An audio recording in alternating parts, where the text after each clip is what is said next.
En Moni TV, La Cumbre.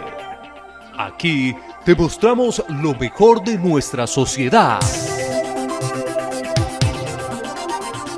En La Cumbre te presentamos lo mejor de nuestros paisajes. La Cumbre. Estamos orgullosos con lo mejor de nuestra región. La Cumbre. Somos el fruto de nuestro trabajo. La Cumbre. Solo aquí, en Moni TV, tu canal.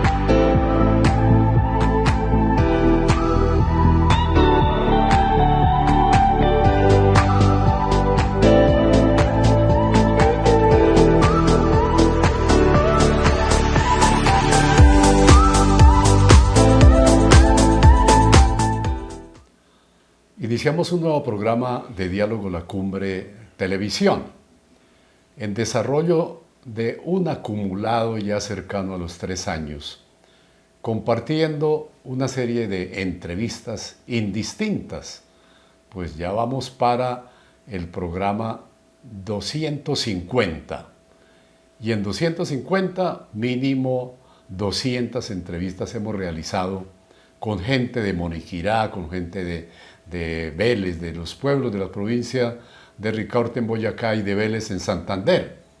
También se ha salido de esta región, hemos hecho entrevistas con otros académicos, intelectuales, especialistas en diversas áreas, pues que no son de esta región, pero que la reconocen y han querido conversar con nosotros para compartir con los niños, con los jóvenes, con la comunidad, sus experiencias de vida que sirven mucho para que se tengan como referente y se vean otros horizontes, otras posibilidades de acceder, por ejemplo, a la educación. Temáticas indistintas también hemos tratado acá, diversas temáticas. Y para el día de hoy tenemos un invitado muy especial. Lo destacamos por su historia de vida que nos va a dar a conocer. Se trata de Jorge Pinzón Mateus, filósofo y experto en letras. Hay una materia que se llama, una especialidad, filosofía y letras. Y Jorge Pinzón Mateus, esa fue su primera titulación a nivel de la universidad. Luego hizo una especialización en gestión cultural. Con esta presentación que estamos haciendo, le damos la bienvenida a Jorge Pinzón Mateus a este programa de Diálogo La Cumbre Televisión. Muchas gracias por la invitación y pues sí, venimos a hablar de un tema que es muy recurrente, pero que a veces no logramos como digerirlo, como es el tema de la cultura. Y para hablar de cultura, pues obviamente casi siempre lo asociamos a temas puramente de la expresión artística. La cultura siempre se asocia con los temas del conocimiento, de la literatura, de la música, de la danza, del teatro y de algunas otras expresiones que son muy recurrentes en nuestra cotidianidad. Sin embargo, hoy vamos a tratar de desartistizar la noción de lo cultural. Ajá. Bien, Jorge, quisiera entonces de entrada a este programa que precisamente nos hablara, digamos, de las características de la cultura, de los componentes que se tienen a partir de su experiencia, porque entendemos que casi toda su vida profesional ha estado vinculada con instituciones de carácter cultural a nivel nacional, a nivel departamental, ha también salido del país. Tiene un acumulado que de pronto nuestro auditorio desconoce y que es importante que se lo demos a conocer, Jorge Pinzón. Bueno, la cultura, más allá del hecho escénico, del hecho estético, tiene que ver con lo que somos. Un poco la cultura determina nuestros imaginarios. Eh, todos los seres humanos tenemos esa condición de construcción de conocimiento, y todo el acumulado que tenemos a hoy obedece a procesos culturales. El ser humano, cuando se unen las dos células para conformar lo que es el ser humano, las células tienen memoria. La neurociencia ha demostrado cómo la célula tiene absolutamente todo el ADN y todo la célula. Somos un organismo pluricelular. Hay un experto, un neurocientífico que se llama Bruce Lipton, que hizo un estudio sobre las células, y él empezó a aislar las células. Las células para multiplicarse tienen que dividirse. Y la célula contiene todo el genoma, contiene todo lo que el ser humano necesita. Y él empezó a aislar las células, y cada célula empezaba a dividirse, y esas que se dividían también las aislaba. Y obviamente las células se especializan. Hay células que se especializan en determinado tipo de tejido, ¿sí? Tejido celular, tejido blando, tejido óseo. Bueno, sí, cada célula tiene. Y somos trillones de células. Es decir, cuando se unen las dos células, los dos gametos, y se empieza a formar el ser humano, ya allí hay toda una memoria acumulada, toda una cultura acumulada. Y genetizada entonces también, ¿no? De sus Sí, antecesores, de sus padres, abuelos. Por eso es que usted tiene la misma nariz de su mami, y su mami tenía la misma nariz de su tatarabuela. Pero hay algo más, ¿cierto? La voz, ¿no? La voz. Le comento, Jorge, que una vez llamé a un amigo por teléfono, hacía años que no nos hablábamos. Y él al escuchar mi voz me dijo, perdón, ¿usted no es Juvenal? Y yo le dije, ¿y usted no es Edgar? Sí, por el sonido de la voz nos identificamos. Claro. Es decir, somos trillones de células que están cargadas de una memoria, no solamente física, no solamente de genotipo, sino también incluso memoria cognitiva. Eso está demostrado científicamente, y un poco es lo que corresponde con lo que es la humanidad hoy, con lo que era hace 20.000 años, con lo que era hace 200.000 años. Y además que entonces la mayoría de nosotros le ponemos mucha atención a lo que se conoce como el fenotipo, la parte externa, la parte física, y lo intelectual, lo interior del pensamiento, el desarrollo del cerebro, de esas células neurológicas. Claro.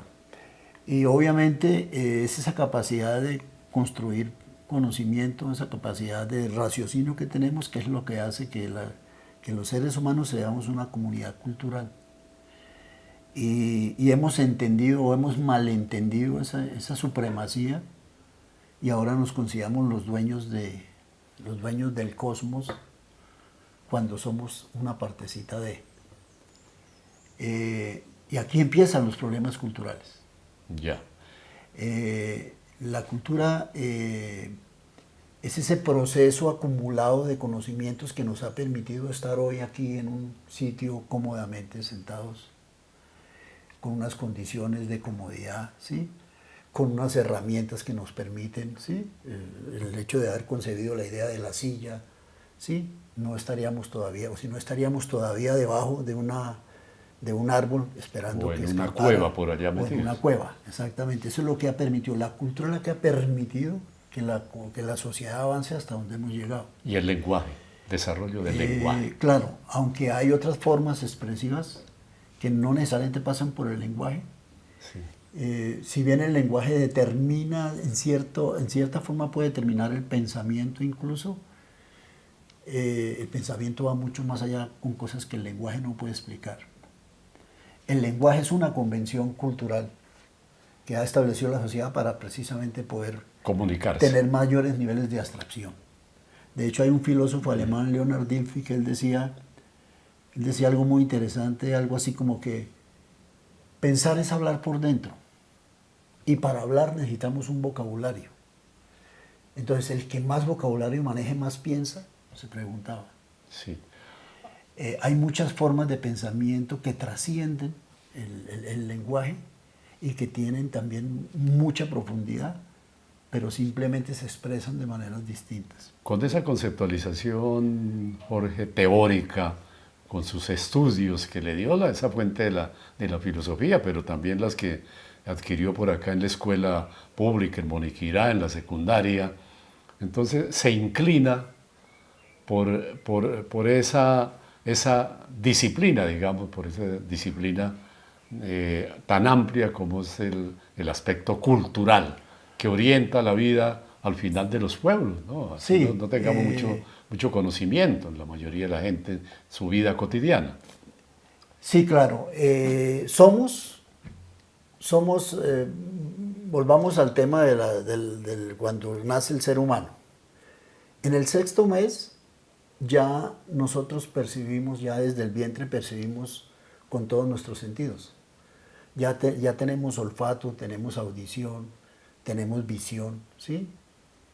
Y percibimos todo el entorno. Por eso Entonces el sujeto está ya rodeado de un entorno, de un contexto cultural que en cierto modo le está generando como unos programas, como un software, ¿cierto? De lo que es el mundo real. Por eso, Jorge, un moniquireño que conoce desde niño, Jorge Pinzón Mateus, Evelio Cabrejo Parra, especialista en lingüística, le ha dicho a las madres, a las mujeres y en sus clases, en sus conferencias espectaculares, que hay que leerle a los niños cuando están en el vientre materno, desde el vientre materno, desde ese tiempo esas semanas, y también acompañados de excelente música. Sí, claro, porque es que el cerebro está en plena formación y el cerebro, eso es, el mundo el universo es un campus de energía, somos campos de energía y la energía es vibración, el pensamiento es vibración.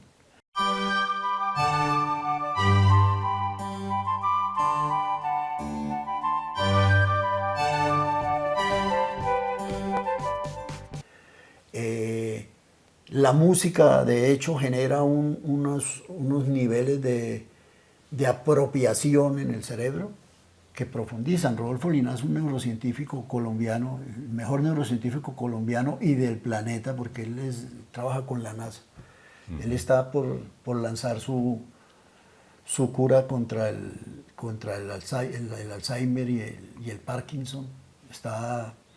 Porque él decía algo muy interesante, y es que el cerebro, él escribió un libro que se llama El mito del yo viaja al cerebro humano. Extraordinario ese libro. Él decía un poco como que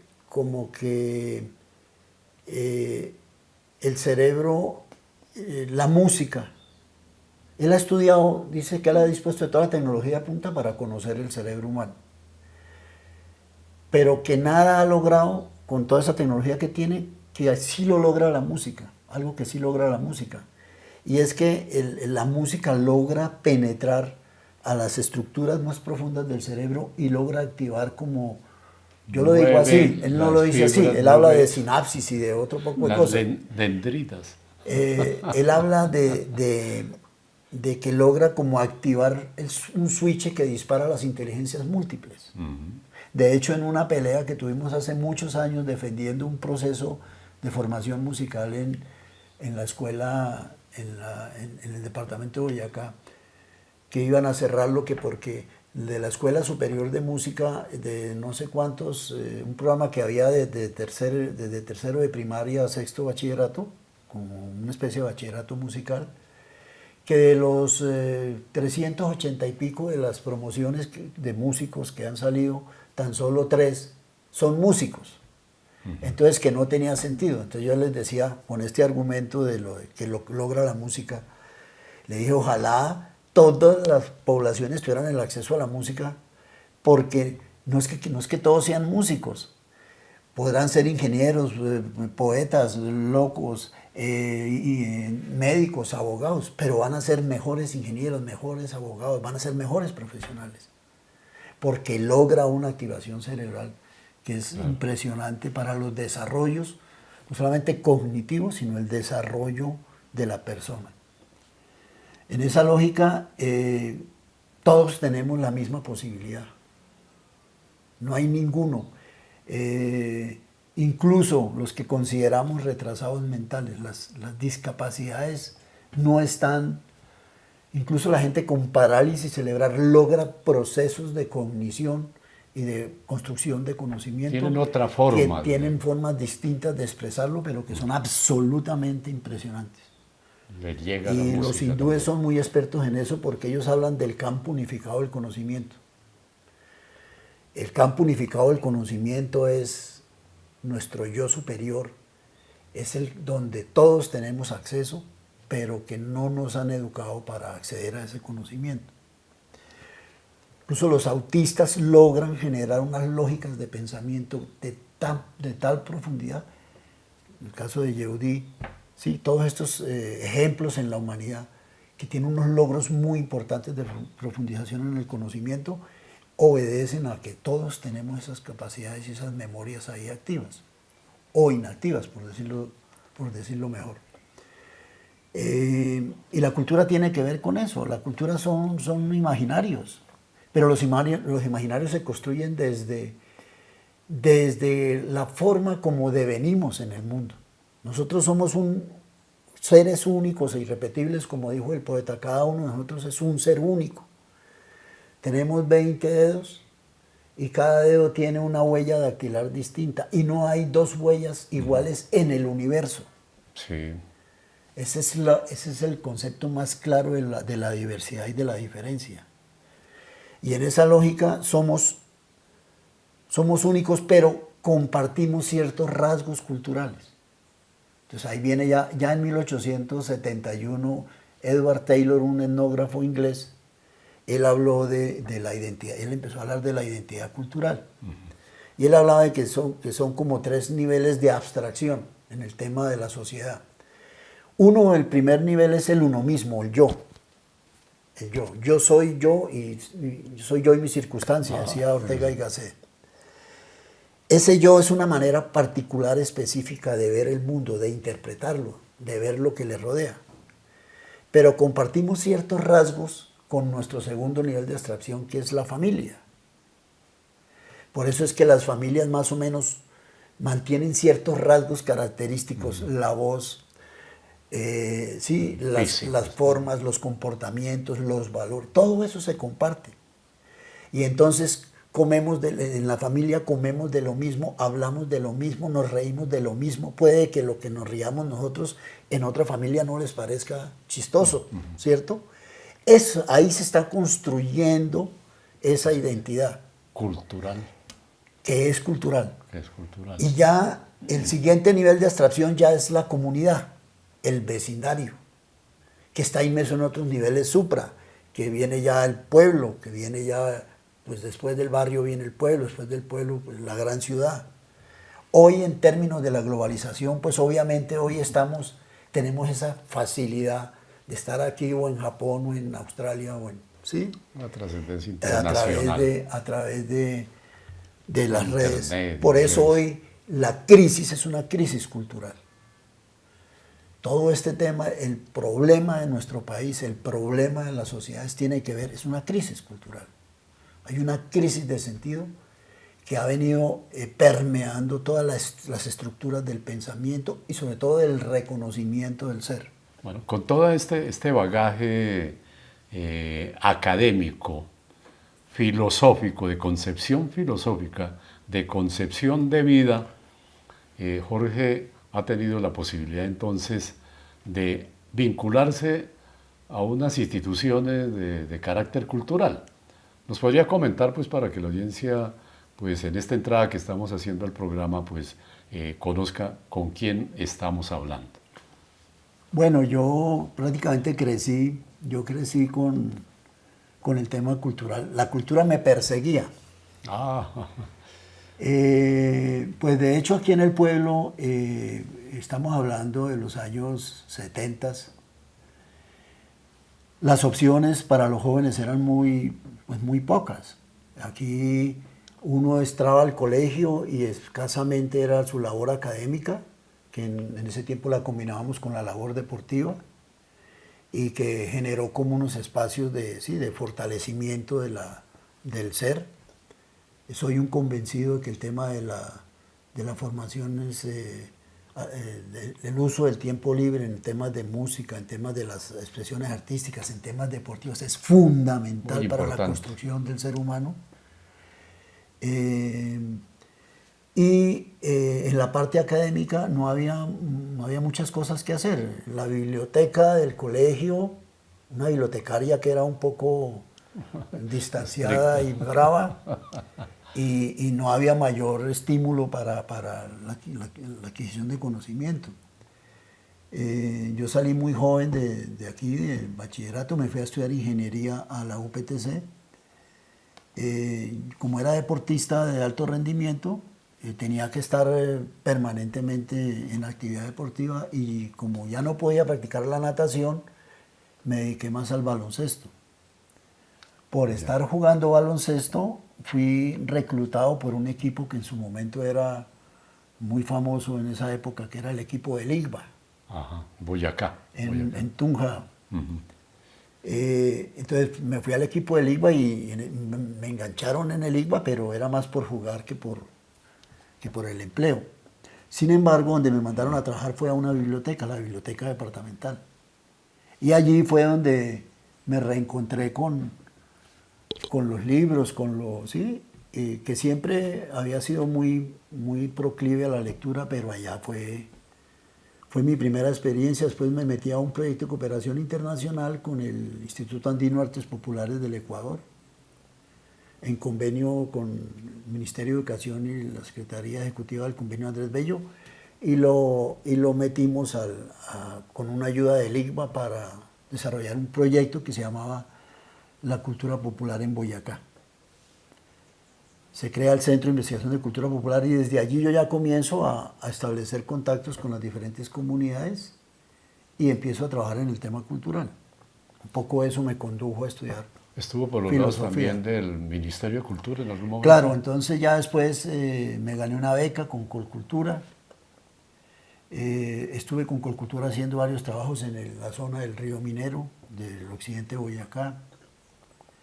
¿Colcultura fue antes al Ministerio de Cultura? Sí, fue antes. Colcultura ¿no? fue creado en el año 72 y se elevó a ministerio en el 97. Hizo mucha presencia cultural, muy importante. Claro, Colcultura. claro. Colcultura fue muy importante incluso en el proceso de la constituyente. La mesa de cultura y constitución fue fundamental, no solamente para consolidar el tema de la Constitución Nacional, sino también para consolidar después el proceso en que se volviera Ministerio de Cultura. Y a partir de esa labor con diferentes entornos, ya después yo estuve en el país, paseando este país, estuve desde San Andrés Islas hasta el Amazonas, la zona del litoral atlántico, el litoral pacífico, el eje cafetero, la Orinoquía. Siempre en temas que tenían que ver con la cultura, pero más como procesos que como activismo. Pero también me ha tocado un poco la parte del activismo alrededor, porque en el IGBA estuve unos años con el tema del Festival Internacional de la Cultura, ¿sí? Y casi siempre la labor del fondo ha sido como apoyar ese tipo de procesos. Actualmente, y hace unos años atrás, está vinculado con el Fondo de Cultura Mixto de Boyacá. Ese es su labor. El Fondo Mixto sí es una entidad sin ánimo de lucro que fue creada por la Nación para apoyar procesos culturales en las regiones. Y de hecho ya llevo allá, mi última parte laboral ha sido con el Fondo Mixto. Fondo Mixto de Cultura, muy bien.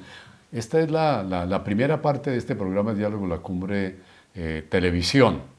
charlando con Jorge Pinzón Mateus, que nos ha dejado motivados para continuar en este programa. Vamos a hacer una primera pausa y ya regresamos.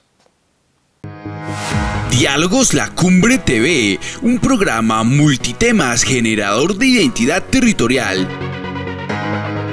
Véalo por nuestro canal Moni TV martes a las 8 a.m. y 5 p.m. con repetición los domingos a las 8 a.m. y a las 5 p.m. Asociación La Cumbre, actuando con cultura y solidaridad.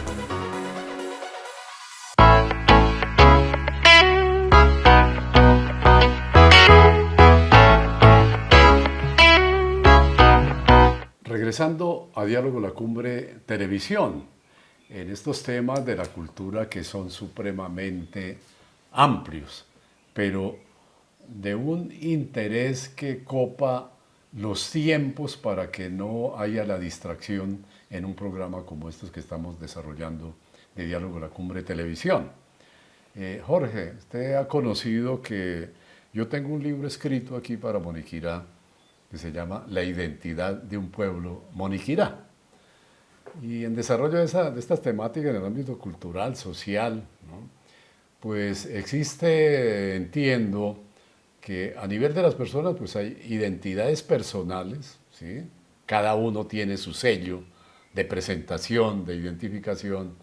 Hay identidades colectivas también en grupos, desde la familia o grupos de amigos que se van encontrando, pero también a nivel de la sociedad pues hay identidades de un pueblo, de una región, de un departamento, de una nación y bueno, si alcanzamos a llegar a una identidad mundial, en algunos aspectos se logra. Por ejemplo, la música no tiene una propiedad de una región porque se puede encontrar y lograr esa satisfacción en cualquier lugar del mundo.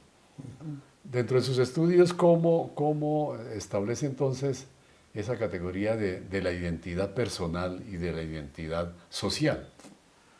Sí, bueno, el tema de la identidad personal, lo que estábamos hablando es ese carácter como unívoco de lo que es la esencia de cada ser humano. Obviamente las identidades colectivas ya son rasgos culturales que se comparten y que hacen que la gente se junte, ¿cierto? Para muchas cosas. Hablamos hace unos años, estaban de moda las tribus urbanas, Ajá. ¿sí? Que fueron como grupos sociales sin llegar a ser una concepción étnica del tema, pero sí grupos que compartían ciertos rasgos conformando y generaban una representación de sí mismos alrededor de esas tendencias tribales urbanas que hoy por hoy ya no están tan marcadas como si estuvieron hace unos 15, 20 años. Ahora, y yo le comento también, Jorge, que dentro de las agrupaciones juveniles indistintas que hay en la sociedad, pues decía que a veces las clasificamos y las estigmatizamos, Claro. ¿no? Y entramos como en una mirada allí muy genérica, dijimos, son grupos juveniles, no importa lo que estén haciendo en la sociedad. Exacto. Sí, lo que pasa es que el tema de la identidad es un tema de... una es la forma como nos vemos a nosotros mismos, como nos representamos a nosotros mismos, ¿cierto? Otra es la forma como el otro nos representa, hace la representación de nosotros, ¿cierto? Otra es la forma como nosotros queremos que nos representen, que muchas veces no coincide con lo que realmente somos, ¿cierto? Y a veces andamos por ahí con una careta y no sabemos que... Porque es que la identidad se construye como desde diversos planos, ¿cierto? Hablemos como de unos espejos, ¿cierto? Entonces, ¿cómo soy yo? Esa es mi identidad, mi yo. Pero yo quiero que los otros me vean de cierta manera, entonces me comporto de cierta manera y ahí se empieza a construir la identidad. no siempre coincide el ser con la identidad que quiere representar. Y de hecho, esto es un tema que ha sido, en la historia de la humanidad siempre ha ocurrido. Nosotros en este territorio estamos hace más de 20.000 años de presencia humana, de generaciones tras generaciones que han crecido en este territorio. Nosotros hasta hace 500 años, nuestra representación colectiva era que éramos hijos de la tierra, que la tierra no nos pertenecía, sino que pertenecíamos a ella. Eso hoy se evidencia en todas nuestras comunidades ancestrales que tienen esa misma mirada del territorio. Y es que somos parte del territorio. Cualquier grupo étnico, cuando habla uno con ellos, dice, no, la tierra es nuestra madre y lo que le hagamos se le devuelve a ella. Hijos de la Pachamama. No somos propietarios del territorio, somos parte del territorio. Pero se nos cambió el modelo, el chip cultural se nos cambió con la llegada de Occidente. Hace 500 años, cuando llega Occidente, la bula papal, la bula intercátera, que fue la que firmó el Papa con la reina de España, era el reparto de la nueva colonia. Y es que las almas y algunas de las mejores tierras eran para el Papa y las tierras eran para la corona. Ya. Con ese reparto, aquí vino el proceso colonizador con un mito diferente al nuestro, a nuestros mitos. Aquí era el mito teocéntrico, donde había que creer en Dios, era un solo Dios y todo el resto eran demonios. Nos cambiamos el Cusaguainazuque y el Aquiminsaque por el Pedro y el Juan. Y hoy fácilmente lo cambiamos por el Peter y el John, con los neocolonialismos, ¿cierto? Entonces, las sociedades se debaten en esa identidad colectiva con base en las lógicas, ¿sí?, de la composición social, pero también del imaginario colectivo. En ese orden, las sociedades colectivas comparten ciertos rasgos identitarios que son los que permiten caracterizarlos. ¿Qué es la identidad? La identidad se basa en la diferencia. O sea, yo sé que soy calvo cuando me paro al lado de alguien que tiene cabello. Si no, jamás sabría que soy calvo. Entonces ya me represento, me autorrepresento, me autodetermino como calvo. Si todos fuéramos calvos y nadie tuviera pelo, pues no tendríamos concepción del mechudo. Sí. ¿Cierto? Esos rasgos distintivos son los que me dan la identidad. Pero el grave problema es que los procesos de construcción de la identidad cultural se están montando sobre modelos externos a nosotros. Hablamos hace un rato de la moniquirada nuestra, la de hace muchos años, cuando en el domingo siempre era la pelea con la mamá y el papá para que nos dieran para poder ir al matiné. Y en el matiné las películas que nosotros veíamos era Santo el Enmascarado de Plata, eran estas películas mexicanas que llegaban, ¿sí? Y uno veía que las patillas, estas eran las mismas que tenían nuestros campesinos, nuestra gente. Todas las adopciones culturales tenían que ver con lo que en su momento era la gran novedad, que era el cine. Sí. Y estos valores como el machismo, como muchos otros antivalores que se fueron gestando en la sociedad, tienen que ver con esos consumos culturales, que es ahí donde viene el problema. El problema no es tanto en la cultura, sino en los consumos culturales. Por eso es que odio el reggaetón. Sí. ¿Cierto?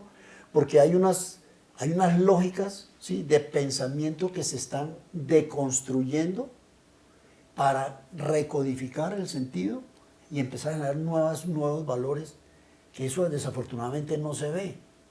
Y aquí el grave problema es que el estamento educativo no lo logra resolver, porque la educación no se ha enfocado sino desde la parte institucional, estamentaria, ¿cierto? Sí. Aquí cuando tratamos de mejorar la calidad de educación, vamos haciendo otras cosas, que hay que mejorar el salario de los profesores, que hay que mejorar la infraestructura, que hay que generar materiales, ¿cierto? Pero los procesos de formación dependen de otras lógicas, porque la educación se convirtió, sí, en unos en unas instituciones de inyección de información, pero no en generar procesos de construcción de sentidos de vida, salvo algunas excepciones.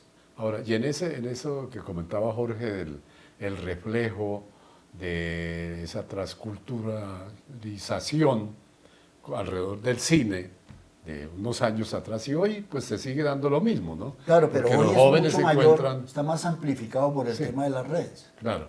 Y entonces ahí se asumen unas imitaciones de carácter individual, pero que sumadas a otros se convierten en una extensión social, digamos, para la identificación exacto. social. Entonces esos procesos de ajustes de la identidad tienen que ver con eso.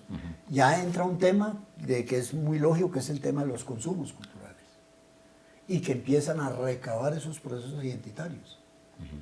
Es un poco lo que hablábamos de si uno va a intervenir en una comunidad rural con nuevas formas de ver el mundo, con nuevos valores, puede distorsionar las lógicas de esa realidad y generar nuevos problemas, ¿cierto? Pero estamos en este mundo y estamos expuestos a eso. Es cómo logramos generar procesos de autorreconocimiento de mi identidad, ¿sí? Hay sociedades que han logrado sostenerse.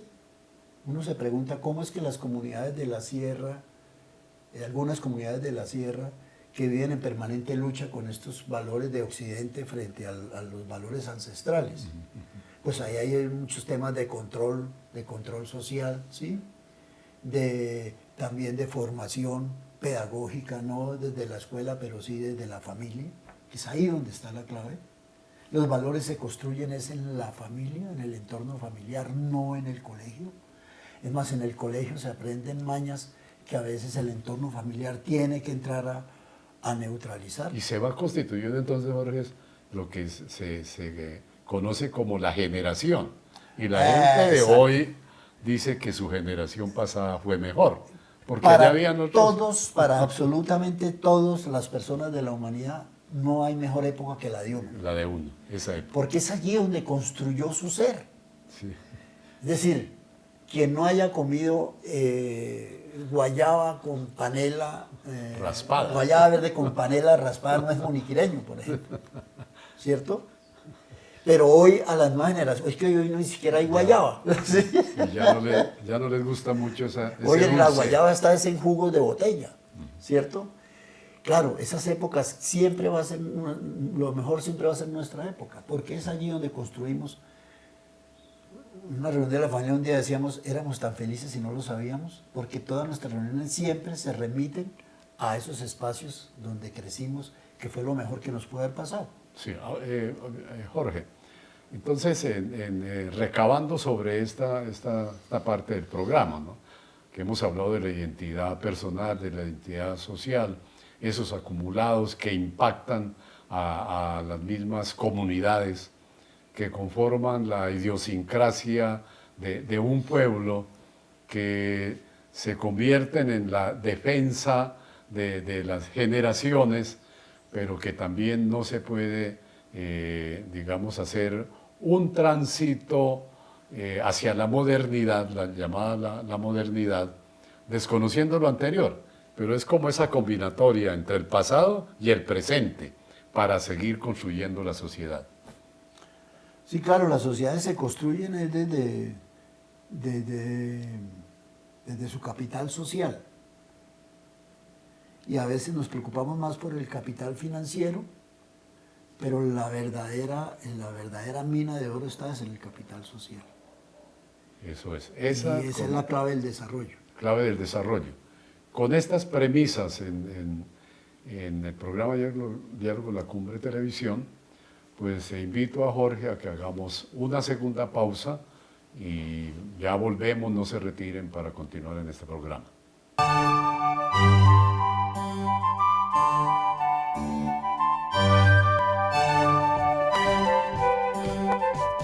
Escribir y leer, todo un gran placer.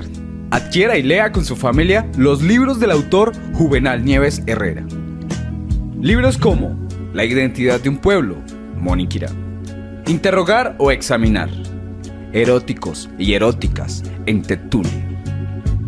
Poemas de libre vuelo, cuentos breves de extensión limitada, cuentos, historias y relatos. Izquierda, centro, derecha. Ideario educativo y pedagógico. De venta en las librerías y papelerías de Moniquirá y la región. Gracias por compartirlos. Juvenal Nieves Herrera.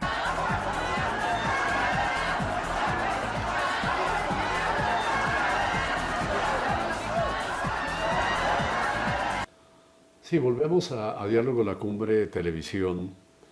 En este encuentro con Jorge Pinzón Mateus, hablando de un tema que de pronto en los corrillos de nuestros pueblos, en las cafeterías, en los parques, en las alamedas, en las veredas, pues no se habla tanto, porque las afugias de los integrantes de estas sociedades pues les interesa como el tema material, el tema económico, y se olvida que la espiritualidad del ser humano también tiene que ver con nosotros mismos. Hay una categorización también muy importante, Jorge, que tiene que ver con lo que se considera como el patrimonio cultural de una sociedad, de los pueblos. Hay patrimonio cultural inmaterial y material. ¿Cómo podemos entender esa categorización? Bueno, primero hay que decir que el patrimonio son los activos, ¿cierto? Desafortunadamente la idea del patrimonio se ha asociado más con la idea de propiedad, pero el patrimonio es colectivo, el patrimonio cultural. Si alguien en este momento fuera y cogiera, no sé, la pila del parque y la vandalizara, todos esperamos es que la autoridad venga y arregle, porque todavía no tenemos esa concepción de la apropiación de lo que es el patrimonio cultural. Muy seguramente para nosotros, ¿se acuerda la fuente luminosa de Moniquirá hace algunos años? Que salían unos chorros de luces rosadas, verdes, azules, y salíamos al parque. Esa era la gran atracción, salir al parque a mirar los chorritos de agua. Cuando ve uno en el parque que tenía algunos árboles y otros espacios, y ve uno cómo quedó configurado, y el parque fue una agresión a nuestro patrimonio, ¿cierto? Hablando de patrimonio material. En la ceiba del pueblo, cuando tumban la ceiba, eso es una agresión muy fuerte al patrimonio. Se pierde un activo de la sociedad, porque es que en la ceiba se conocieron las parejas de las nuevas familias, de las familias que vinieron. Allá fue donde conoció su primer novia. Allá, esos espacios de vida son lugares comunes de la sociedad, son patrimonio. Hay un patrimonio que le comento, Jorge, que estamos investigando hoy para esta región de la provincia de Ricaurte y de Vélez. Tiene que ver con los caminos coloniales o reales. Caminos reales. Que estaban tapizados de piedra, y lo que usted está señalando. Alguien agredió esos espacios y ya no existen tal como lo concibieron los indígenas que caminaron por allí. Exacto. Entonces, esos son los hitos, los lugares comunes de la sociedad que tienen una importancia y que cuando les quitan, cuando se pierden, también se le pierde algo a los Se le quita algo al ser a la sociedad. Exacto. Entonces hay dos clases de patrimonio. El patrimonio material, que es el patrimonio físico de bienes, muebles, inmuebles. Y hay otro patrimonio, que es el más importante, que es el inmaterial. Porque esos patrimonios son los que hoy por hoy soportan la identidad cultural. El mute moniquireño. En la gastronomía de esta región. El mute es un patrimonio nuestro porque tiene unas características que son muy de la localidad. Yo he probado mutes en diversos sitios. Diversos territorios. De hecho, en la costa hay un plato que se llama el mote. Y yo me lo imaginaba que era como un mute, no, es un plato una De crema queso ahí y con de- queso costeño y suero. Pero esas características, esos sabores, o sea, la mezcla de esos sabores tiene unas especificidades y unas particularidades que hacen que ese sabor quede registrado en nuestra memoria cultural. Y muy seguramente, claro, uno puede conseguir más adelante en Santander el mute, que es muy parecido al nuestro, pero el que consigue en el norte de Boyacá, el que consigue en la zona de Garagoa, del Valle de Tensa, son muy diferentes. Totalmente diferente. Y entonces, cuando encuentra uno su mute, se encuentra con uno mismo. Dentro de Por ese- eso mucha gente, la tendencia de los que vivimos afuera es aprovechar el domingo en Muniquira para comerse un mutecito. Sí. Dentro de ese patrimonio inmaterial de esta región, de las dos provincias, que fueron antaño un solo cantón, ¿no? Desde el Socorro, Chiquinquirá, Vélez y Moniquirá, ahí se recuerdan unas manifestaciones inmateriales, ¿no? De esta región. Usted que ha estudiado, ¿cuáles, así como para destacar algunas? Ya presentamos la del mute. Bueno, le voy a contar una Sí. experiencia personal. Exacto. Una vez nosotros aquí una vez mi papá vendió una finca en Jordán. Y la fiesta de la venta de la finca, después de que se hizo el negocio, el señor que compró la finca, que era del campo, organizó una fiesta y nosotros estábamos todavía sardinos. En medio de la fiesta apareció un grupito de música en vivo, Campesino. campesina. Cuando hay un alarido que pega una señora, un alarido impresionante, nosotros quedamos sorprendidos y era un canto de guabina. Ajá. En su momento, por la edad que teníamos, por la expectativa del imaginario del mundo que teníamos, nos pareció como Que eso qué oso. insonoro. Sí, sí. Bueno, con el tiempo, cuando estuve recorriendo este país, fui a una vereda de Maripí que se llama Minipí. Minipí es uno de los mayores productores de maní en el país, queda en el municipio de Pauna, en un cañón allá Occidente. en el occidente de Boyacá. Estábamos en una tarea de un proyecto cultural, mirando un poco porque íbamos a hacer unos encuentros de saberes y nos dijeron que allá había música. Entonces, alrededor de una escena que era la pisanza del maní, porque el maní los tiran en los patios y lo van pisando para desgranarlo, para sacarlo del cacahuete. Y estaban en la pisanza cuando aparece un alarido de esos que yo había escuchado cuando niño. Yo sentí como si la tierra me hubiera salido algo y me hubiera vuelto al revés y me hubiera vuelto a acomodar. Esa erizada absoluta, ¿sí? Porque inmediatamente evoqué mis espacios de niño.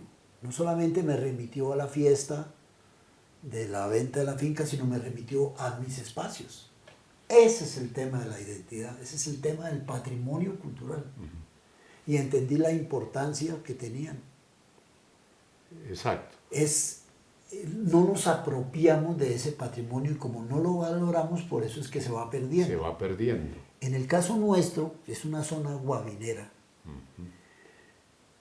Aquí en las fincas hace años se veían todas esas fiestas con esas cantas, esas rimas, esas coplas, ¿sí?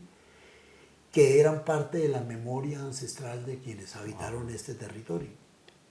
Eso que lo hace erizar a uno es eso, es la conexión con el campo unificado del conocimiento de este territorio. Ahora, indistintamente, Jorge, pues hay de pronto que reconocer, y haces una observación crítica, de sana crítica, tiene que ver con lo que manifestábamos. Una región de la provincia de Ricaurte, en Moniquirá, que tenía relación con Vélez, que como usted lo está señalando, existió aquí hace 100, 50, 40 años, guabina también, y tocando el tiple, los campesinos de esta región, en sus ferias y fiestas, que son muy, muy antiguas en Moniquirá, de 100 años, pero se perdió el canto de la guabina y el rasgar el tiple, que se mantiene en Vélez. en Claro, esa porque- celebración y en los porque pueblos ha de la habido un provincia de Vélez? proceso, ¿Qué porque- pasaría allí? Porque ha habido un proceso que es donde está la importancia de la institucionalidad cultural. Si ustedes revisan Vélez hoy, tiene las señoras que hicieron los trajes para la película de Encanto. Maribel, de Encanto, sí, los trajes de la película de Encanto fueron hechos por las señoras que hacían los trajes de las danzas guabineras es donde la institucionalidad puede generar que perdure el tema alrededor de conservar esas tradiciones. Pero desafortunadamente hoy es muy efímero. Y estos entornos más urbanizados, más penetrados por la sociedad de consumo, la sociedad de consumo de Occidente, pues hace que sean mucho más efímeros. Y muy seguramente las generaciones posteriores, el patrimonio, la apropiación del patrimonio tiene que ver con estos equipos que van a ser parte de un nuevo museo, porque con el avance tecnológico ya nos vamos a comunicar sin aparatos, Sí. ¿cierto? Porque el patrimonio también es dinámico.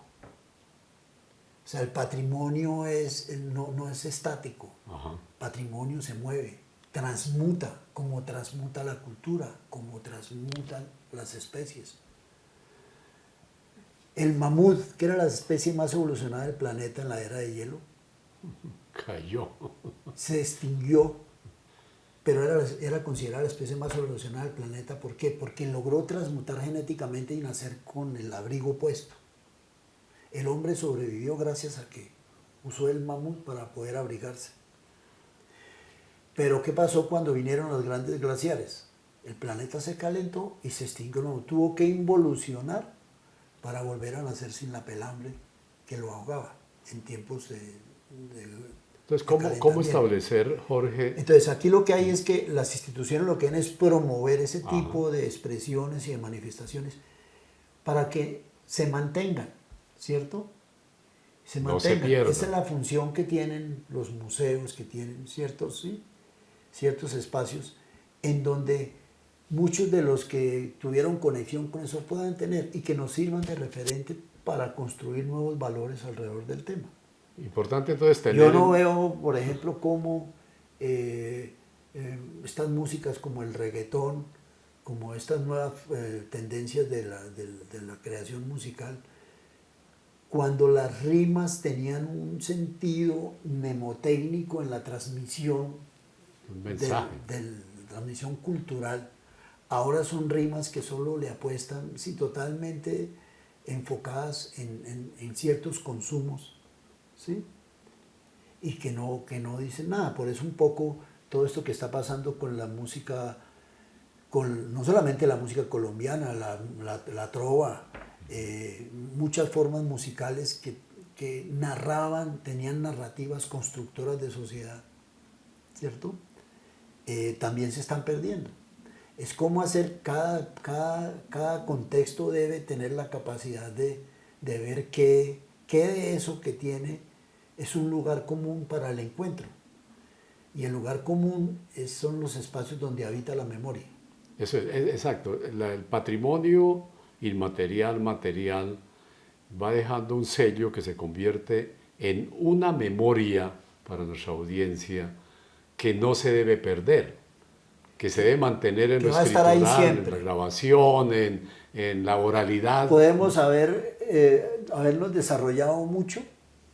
Pasa que el modelo de desarrollo nos dividió en dos, en desarrollados y atrasados, en civilizados y bárbaros, el modelo occidental de desarrollo.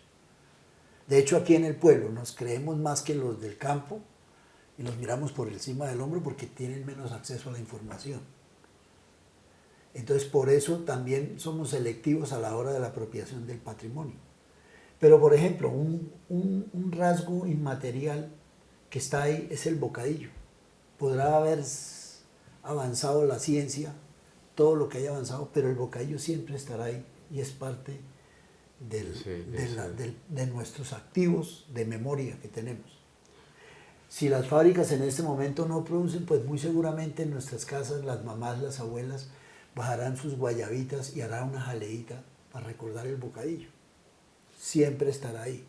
Muy importante entonces, Jorge, el tema en este fragmento de Diálogo La Cumbre Televisión que hemos desarrollado con relación al patrimonio inmaterial, material y en la conformación de una memoria que no la podemos perder, y la invitación a que charlemos con nuestros abuelos, charlemos con nuestras familias, que ahora con los medios de pronto grabemos las cuentos, las historias, las canciones, las guabinas, los relatos que nos hagan para dejarlos allí consignados, que los podamos llevar a la escritura, que no se pierda la memoria, la invitación que hace este programa de Diálogo La Cumbre Televisión, para que continuemos disfrutando estas regiones con su patrimonio ancestral y con el nuevo que va apareciendo,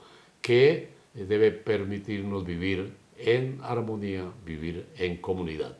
Vamos a hacer una nueva pausa y llegamos a la última parte de este programa de Diálogo La Cumbre Televisión. Jorge.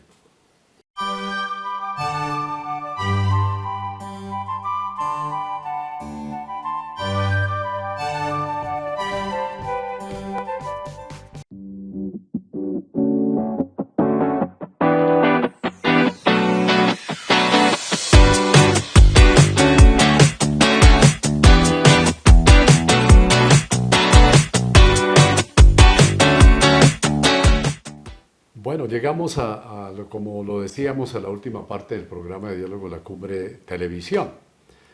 Y podrán decir entonces, bueno, estos señores se volvieron muy teóricos, ¿no?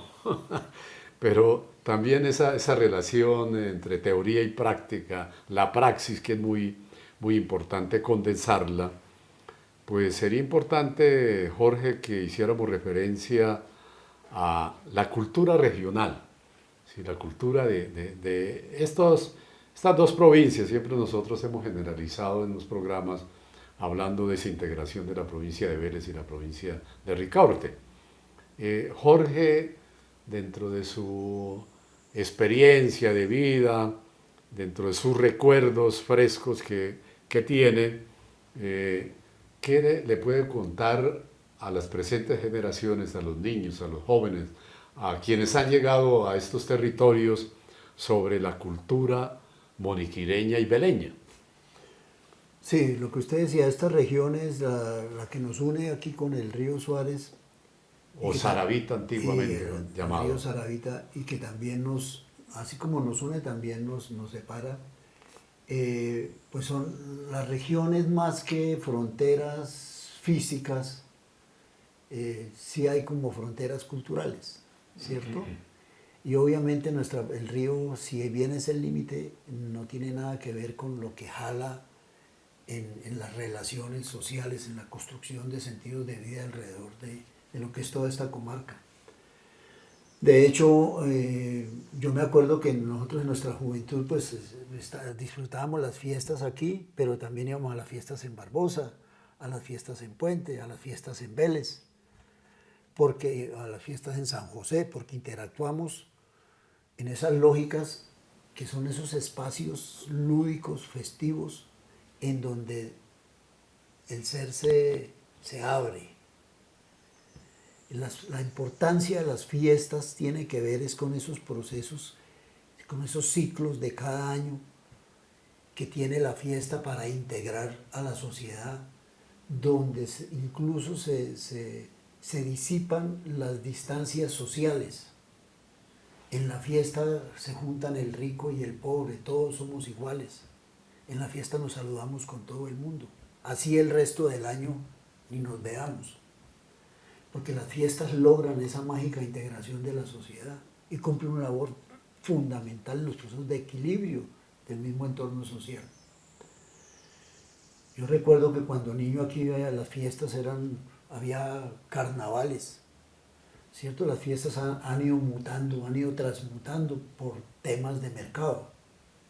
Obvio, ya las verbenas, estas cosas nuevas que aparecen tienen que ver con las lógicas de mercado, que eran totalmente distintas a lo que eran las fiestas tradicionales. Un poco las fiestas religiosas, aquí el jueves de Corpus, que sacaban esos portales que se organizaban, que recuerdan que traían Los mejores tinajos, frutos, monos, tinajos, que acababan la naturaleza, ¿sí? Del entorno silvestre. Las yucas más grandes, los la plátanos. yuca, los huertos, todo eso, la celebración de San Isidro, todo eso tenía que ver un poco como con ese reconocimiento del entorno, ¿cierto? Pero también con el tema de la integración social. Son espacios vitales de todas las sociedades. Obviamente hoy las fiestas son muy distintas, ¿cierto? Y hoy ya los consumos son distintos, pero igual sigue siendo un espacio que en lo fundamental integra a la sociedad. Nos saludamos con todo el mundo, nos abrazamos, nos reencontramos. Así el resto del año no nos volvamos a hablar, pero son espacios vitales que construyen la convivencia y la ciudadanía. Las fiestas. En la época también que ha vivido Jorge, ¿no? Y que la recuerda, y conocemos que en Barbosa, Vélez, Puente Nacional, existieron teatros que proyectaban el cine, y en Moniquirá también el conocido Teatro Libia, uno de los primeros de Boyacá, 1928. ¿Qué recuerdos tienes sobre el cine? Así... Bueno, claro, de hecho había 2 teatros. Yo recuerdo que nos tocó una marcha del ladrillo para construir el Teatro Cultural. Teatro Cultural. Que cada uno llevábamos 1 o 2 ladrillos en un desfile para llegar, para hacer la construcción del Teatro Cultural. Obviamente el cine pues era el mayor atractivo que había, la mayor novedad que había. De hecho, la televisión que llegó en los 70s fue como el impacto más fuerte, ¿sí? Y rompió y acabó un poco con el cine. Que fue desplazando un poco el tema del cine, porque ya pues era el teatro en casa, pues. Todos giraban alrededor del televisor, todo giraba alrededor de la televisión, y ya como que ya la pelea del domingo por ir a matiné ya no era tan usual. Obviamente hoy ya incluso la televisión ya ha sido desplazada por otros medios tecnológicos. Pero igual son esos espacios de encuentro común. Lo que pasa es que ahora las redes se prestan para que sea el tema más individual. De hecho, podemos estar en una sala hoy y cada uno tiene su propio encarrete con un aparato. Pero esos espacios eran lugares comunes, donde se comentaba la película, donde se comentaba todo. Yo me acuerdo que hubo una época en que el Teatro Libre y el Teatro Cultural se daban la pela por traer estrenos para poder captar públicos, que era la lógica pues del mercado. Y sin embargo nos marcó mucho las películas de los chinos, del karate y todas estas cosas, generó nuevas formas de vernos a nosotros mismos, y ejercen mucha influencia, porque obviamente son novedades para cualquier... Bueno, fue superado por el cine y otros medios. Lamentablemente hoy los niños y los jóvenes no tienen acceso, en los pueblos principalmente, a los teatros, al cine de pantalla gigante, ¿no? En las ciudades sí. Sí, en los centros comerciales. Sí, en los centros comerciales. También otras manifestaciones, por ejemplo, los paseos. ¿Usted vivió paseos?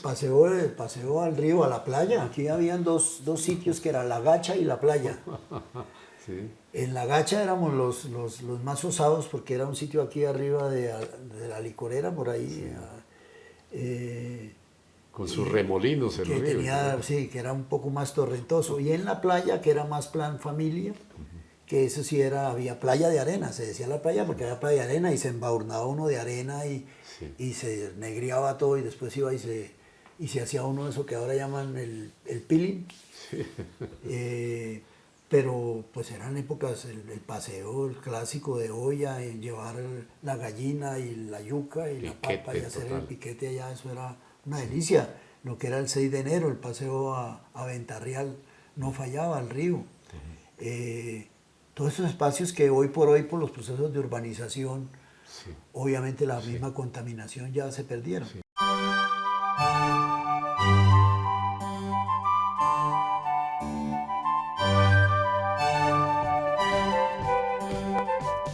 Ahora, para que los paisanos, los vecinos de estos pueblos de Vélez, pues envidien, porque pues allá no hay un río cercano, entonces no han accedido de pronto, si no han salido de esas regiones. Barbosa sí tiene su festival del río, ¿no? Muy conocido a nivel a nivel nacional. Pero mire, por ejemplo, hay unos fenómenos muy interesantes que se han generado en el caso de Moniquirá, que son estas acciones lúdicas que logran generar conmoción para exacerbar la identidad. Por ejemplo, el Festival de Empacadores de Bocadillos, que si bien está en las fiestas, es un evento que merece toda nuestra atención en virtud a que eso es parte de nuestro patrimonio, claro. ¿Cierto? Las destrezas y las habilidades que se generan a partir de una actividad productiva. El tema de la arriería, ¿cierto? También. El tema de las chivas, que es una cosa impresionante.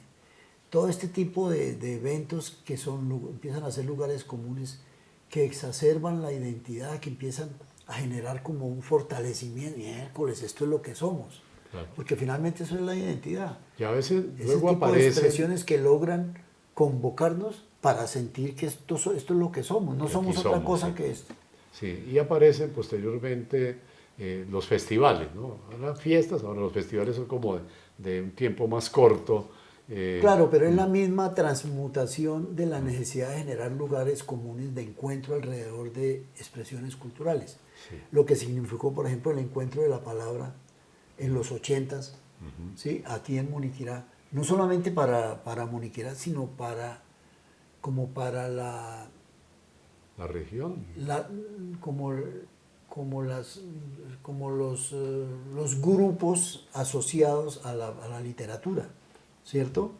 Que empezaron a encontrar, a reconocer a un Moniquirá, ¿sí? Con unas facilidades y con para poder generar este tipo de encuentros. Que después ya viene el Festival Jairo Aníbal Niño, que retoma el tema generándole una mayor ampliación, ¿sí? Pero también por iniciativas que tienen que ver es con movimientos sociales, más no con la institucionalidad. Exacto. Que son iniciativas particulares que empiezan a generar y estos nuevos festivales que están naciendo, porque son eso. El Festival de Mararay, que es más reciente. Festival del Roble ahora también. Que es todo este tipo de actividades que son espacios de encuentro. Aquí hacen unas ferias muy interesantes.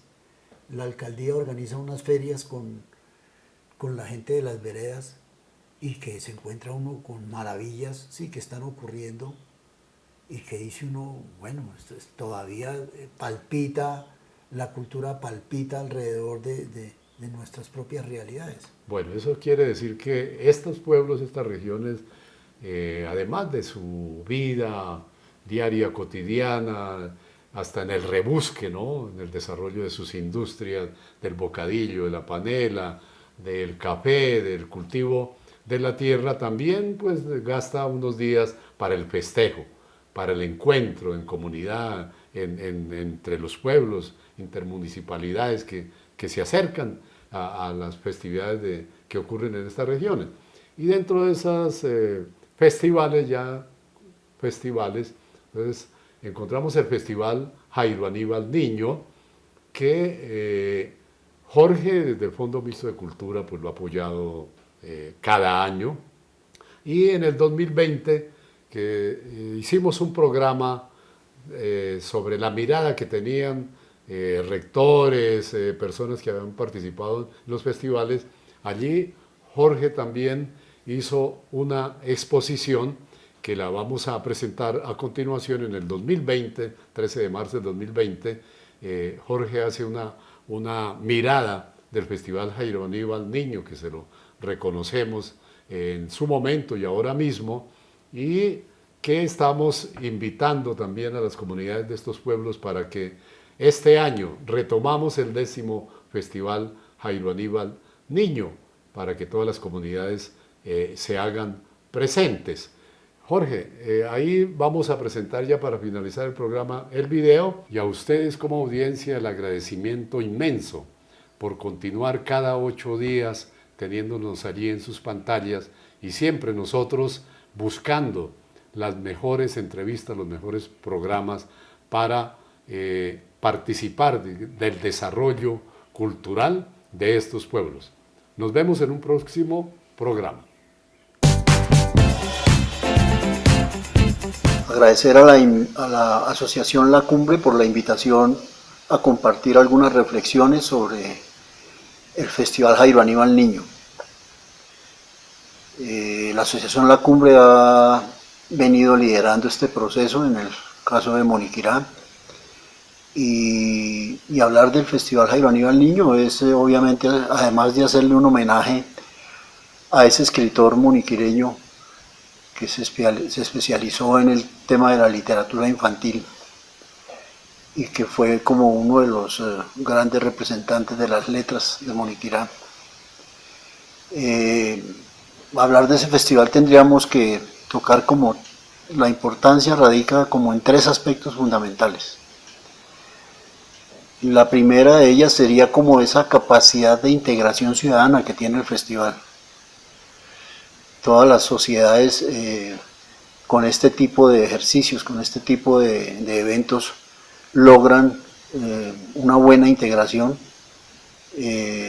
alrededor de los temas de lo expresivo, lo estético, lo simbólico, que es muy importante en la elaboración del sentido común, en la configuración de los sentidos de vida de toda sociedad. Y por eso este festival ha logrado generar esos espacios de integración ciudadana alrededor de la literatura no solamente, sino también de muchas expresiones artísticas y tradicionales. Una segunda potencialidad que tiene y la importancia de este evento es como la posibilidad del desarrollo de capacidades de gestión local. Hacer un evento como el Festival Jairo Aníbal Niño no es un asunto sencillo, requiere de todos unos procesos previos de planeación, de investigación, de gestión, sobre todo de gestión local. Todos sabemos que la cultura no maneja unos presupuestos muy holgados y estos ejercicios requieren de una financiación. Y si algo ha demostrado la Asociación La Cumbre es su desarrollo de esa capacidad de gestión que le permite no solamente abordar iniciativas como la del Festival Jairo Aníbal Niño, sino el apoyo también a otras labores sociales que se adelantan en la ciudad. Y la tercera y la más importante que hay que resaltar es esa capacidad que tiene un evento como el Festival Jairo Aníbal Niño de convertirse en transmisor de valores culturales. La cultura, más allá del hecho estético, escénico, simbólico, expresivo, la cultura tiene que ver con lo que somos, nuestras maneras de ver el mundo, nuestras maneras de soñar. Un poco lo que somos se lo vemos a la cultura, a todo ese acumulado previo de imaginar el mundo, de pensar la realidad, se la vemos a la cultura. Y la cultura tiene una capacidad transformadora en la sociedad. Toda la configuración de sentidos de vida, nuestros sueños y aspiraciones, las constituimos a través de lo simbólico, de lo expresivo, de lo creativo, y eso resume lo cultural. Y es en la transmisión de valores donde generamos los procesos de apropiación de nuestra identidad cultural. La identidad es eso que somos, es como eso que imaginamos, como vemos el mundo, y que nos identificamos, incluso nos diferenciamos de otros a través de estos procesos. Y un poco la reafirmación de esa identidad cultural es lo que le da la connotación y el sentido de lo que es la vida de los moniquireños. Los moniquireños no somos iguales a los de los ribereños o a los del altiplano. Somos una forma de ver la realidad, de asumirla, de sentirla, de soñarla, que es diferente y que tiene y obedece al contexto, a lo que somos, a lo que consumimos, a lo que pensamos, a lo que creemos y a lo que creamos. Por eso es tan importante el Festival Jairo Aníbal Niño en la vida de Moniquirá, y especialmente en lo que transforma la sociedad moniquireña. Muchas gracias.